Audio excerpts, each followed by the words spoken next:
আম্মা, কোনো বড় রকমের সমস্যা হয়েছে? আমি কি ঢাকা যাব? তুই ঢাকায় গিয়ে কি করবি? হ্যাঁ, তুই কি পাগলের ডাক্তার? যা নিজের কাজে যা। আম্মা, গত রাইতে মণিমামার সঙ্গে মামির খুব ঝগড়া হয়েছে। আঙ্গুর, মানুষের চিন্তা করতে করতে তোর মাথার চুল সব পড়ে দিতেছে না? হ্যাঁ, ইদানিং তো আবার হাত পা মাপা শুরু করছস।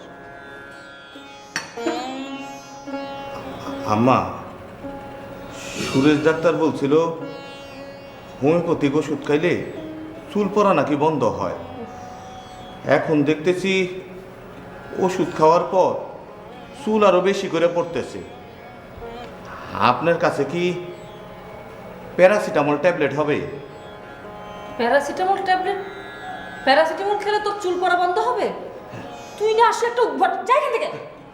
আম্মা, মেজাজটা খারাপ করে। আম্মা, ওই মির্জা ডাক্তার আমারে বলছে প্যারাসিটামল খাইলে নাকি চুল পড়া বন্ধ হয়। আঙ্গুর, আমার মেজাজটা খারাপ হচ্ছে, তুই এখান থেকে যা এখন। না টাকার জন্য আমার সামনে আসবি না, যা। ঠিক আছে আম্মা।